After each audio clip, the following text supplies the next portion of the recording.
Hello, welcome back to the Watford Way. And as you can see, I'm very, very excited because the Championship season has returned. Domestic club football is back. Watford are back, and we play on Sunday at 3 p.m. against Hull City. Team news is coming up in just a second, but before we get into that, please subscribe to the channel. Let me know your thoughts on this match in the comments section below and turn on that bell to get notified whenever I upload a new video. So yes, let's get into the team news straight away. Obviously, before we get into that, just a second, we are playing Hull City, of course, so a bit of a preview on them before we get into the Watford news.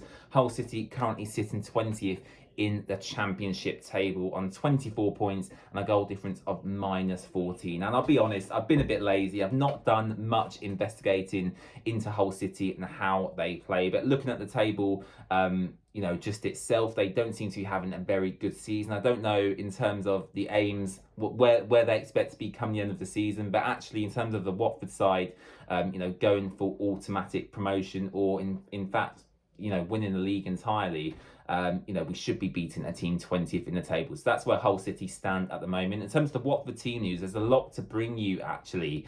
Obviously, Watford have had quite a long break because of the FIFA World Cup. It's been over a month actually since we played a game in the Championship, which of course has meant a lot of our players who had injury issues, fitness issues, whatever they may be, a lot of them have actually come back in good condition. So I'm glad to report that Jeremy Ngakia, Tom Dele-Bashiru and Craig Cathcart are all match fit and ready to go for this Hull City game. Jeremy Ngakia, especially, I think for me, is a massive positive because Mario Gaspar hasn't exactly filled me with confidence when he has played. So it's good that Gaspar has got Ngakia as competition for them places. And actually, I wouldn't be shocked if Ngakia made a start in this game, just because it has been a long time since it's been fully available. Gaspar has done okay when he has played, but going forward and defensively, I think Ngakia at the moment is probably the superior player. So great to see Jeremy Ngakia back in the fold.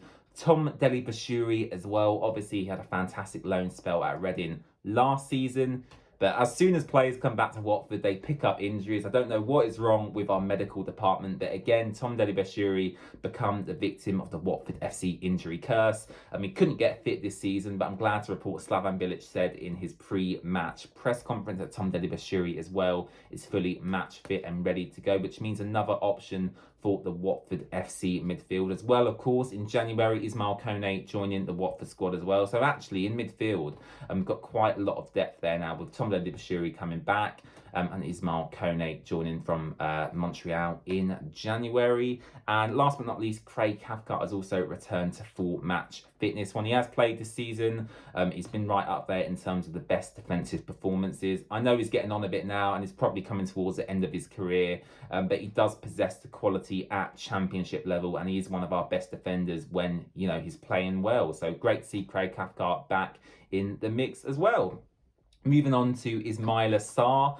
Obviously, he had a good World Cup with Senegal. They got through to the knockout stages, so congratulations to him. He actually did score a penalty as well, which obviously, fingers crossed, has added lots of money to his value when eventually he does get sold on to another club. And actually, there's been a few rumours around Ismaila Sarr. I think Everton are kind of looking at him as well as Newcastle and a few other clubs too. So it'll be interesting to see what develops with Ismaila Sarr in January and whether Watford look to cash in on him. Slaven Bilic did mention he may feature in this game and may be part of the squad. Whether he starts, we'll have to wait and see. Obviously, he has only just got back from Qatar. I believe they gave him a few days off to go and visit his family as well. So I doubt Ismaila Sarr will start this game. But in terms of coming off the bench and making an impact that way, I think that's a good option for Watford to have.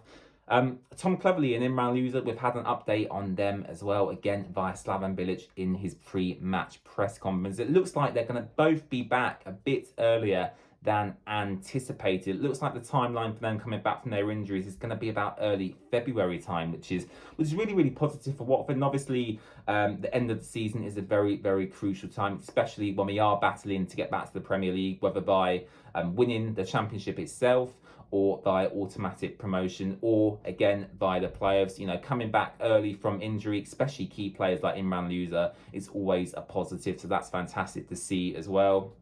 And a bit more disappointing news to bring you again on the injury front. It seems that it seems like injuries is all I talk about on this channel, but again, we are talking about Courtney House, who is on loan at Watford from Aston Villa. There's no doubt in his quality. He is a Premier League quality defender. Aston Villa fans love him, and the brief appearances he made at the start of the season for Watford, he looked really, really good, but he's just picked up this knee injury and he's never managed to get over it.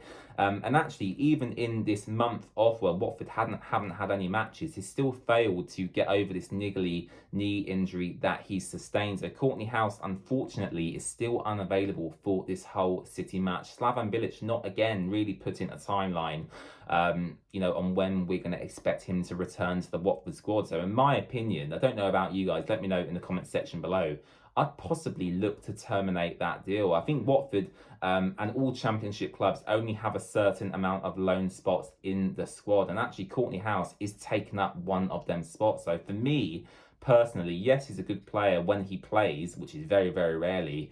I'd probably look to terminate the loan and bring someone else in that position who can actually help the Watford squad straight away, rather than potentially waiting for him to come back from injury, whenever that may be. So it's a shame for Courtney House, but it's just not worked out at Watford at the moment. So again, that's one to watch. And in terms of Watford and where we can finish if we beat Hull City this weekend, currently Watford are sitting 4th in the Championship table on 33 points. If other results go our way and Watford win, we'll go up to 3rd position, which again is absolutely fantastic news. In terms of my score prediction, it's very hard for me to give a prediction because it has been so long since we've played. So I don't know. I don't really know what Watford performance we're going to get. We could play really, really well and score lots of goals, or we might not click and it might take a few games for us to get back into the rhythm again. So I'm going to go for a low scoring affair. Of course, I'm going to predict a Watford win, as always. I'm going to go 1-0 to Watford. João Pedro with the goal, our Brazilian wonder kid. And by the way, it's great to see Richarlison performing really well at the World Cup. Obviously, a former Watford attacking player as well, similar to João Pedro.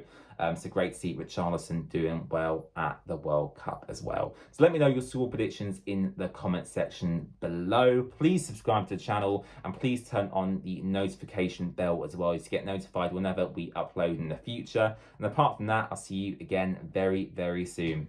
Bye-bye.